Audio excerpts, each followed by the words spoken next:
Hello guys and welcome back to a new video. Today I'm inside the brand new Nissan Qashqai 2025, the facelift version, and it comes with a few new different features on the multimedia system.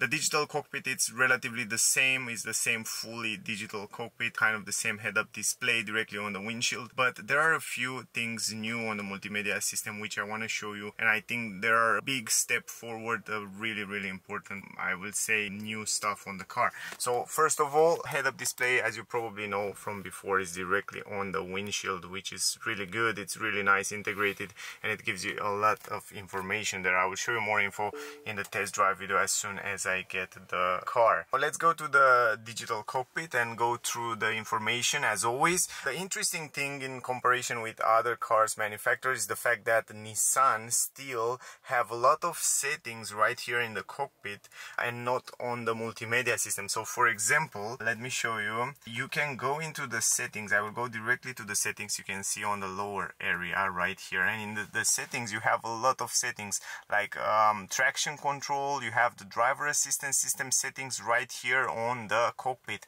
This is very intelligent, I would say, because while you're driving you can change those settings much more easier from the steering wheel, from the physical button, and you don't have to go into media and then try to search all those safety features. So you can activate them directly from here, from the digital cockpit, and you have all these emergency brake, blind spot, lane assist, park aids and all that stuff. So all the safety features are around here, even the steering wheel effort. So if you want to have it lighter or stiffer, you can change it from here. The chassis, even the chassis control with trace control, it's added here, which is really important from my point of view. You have the personal display, which you can change whatever you want to see on the left side. So from here you can kind of customize different things like gear position, trip, time to destination, navigation, infos, and average speed. So this is pretty interesting. Then you have the head-up display settings, of course, also here on the screen, which is again super interesting. We have the eco settings, where you have the eco drive settings. You have a few settings here to turn on and turn off, view history of the consumption, and then the tire eco advice. We have the tire pressure, of course, and then you have the clock. Even the clock you can activate, disactivate from here.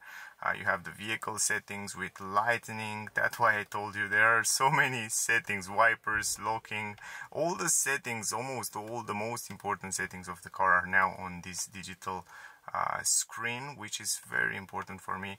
Also the mirrors, because while I'm driving, if I want to change something, and it happens many times to want to change some safety features, safety settings while I'm driving, and I have to go into the menu, multimedia system, and here it's much more easier like that. So yeah, pretty cool that you have all those settings. Accepting those settings, let me show you. If you go left and right, you can go directly to the home screen, where you have kind of blank and the car. Then you have this with the consumption. Here it shows you the consumption. If you go right, you have the vehicle with energy flow. I will show you that when I have the car for a proper test drive, where you can see all the information with what happened with the energy in real time. Then you have, of course, also here the tire pressure information. You have the navigation. The cool part is the fact that you can have the navigation in the middle there, which shows you all those information and the full map. And yeah, this is one of the great part. I tell you now, it uses Google Map, the same as on the same group, the same as Renault, the new cars from the same kind of, they share the same technology.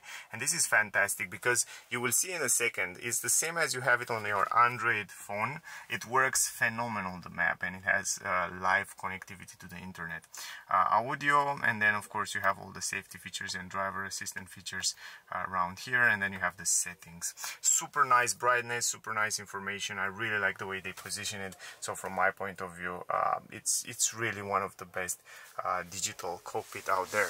Now going in the middle here, guys, to the multimedia system, the screen is quite big. I like the fact that it's a little bit tilted to the driver, and it's positioned a little bit higher, exactly on your peripheral view, so you can see it very easy while you're driving, which is very important.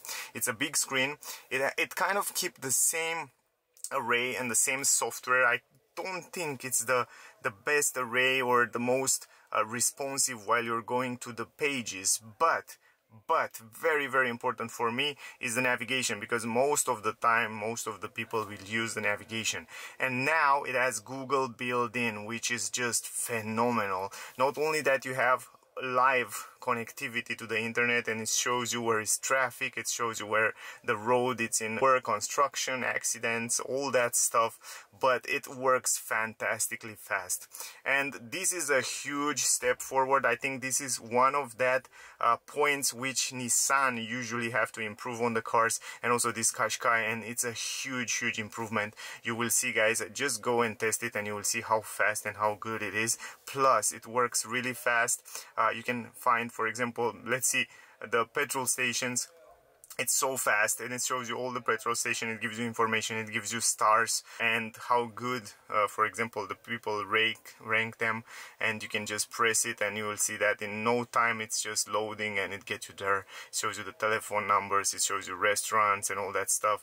You can see also alternative routes, and you can choose the B, head northwest the A, on and it shows you also Park, the differences, Strasse, then turn which left. is amazing. You can also turn off the, very simple, the voice command from the Google, and it's crazy good. Now down here, of course, you have the information, you have the settings of the car. You can go into the settings like display settings, security settings. You can change the language also if you go a little bit deeper, the time, the clock, the system. On the system here you have the language and all other settings. It has Android Auto and Apple CarPlay wireless as well, which is just fantastic. And also down here on the settings, you can change the brightness of the screen, you can change some information from the audio system. And then you have the display, vehicle hotspot. You can make hotspot so you can send internet.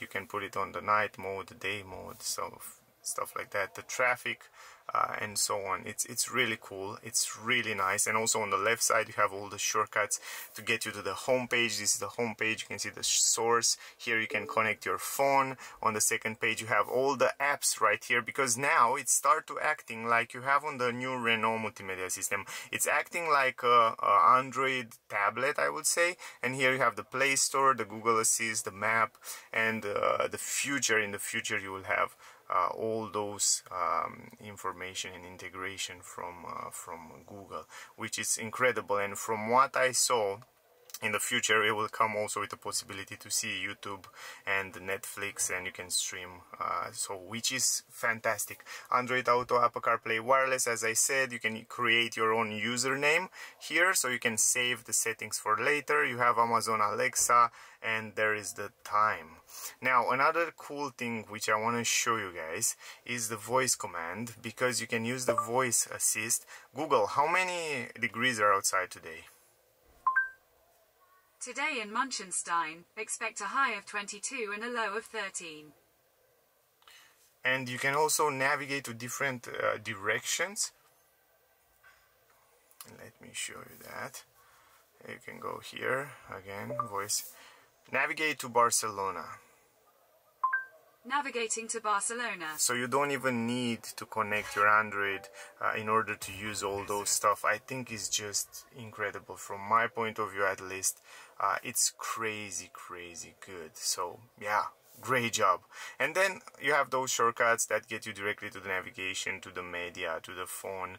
And here you have the voice command. You can also access it from here, very simple. You have a special shortcut here. But otherwise, down here you find all the settings. Again, the other extra settings of the car, like system information, all settings around here, as you saw it before. Also you have Android Auto interior lights.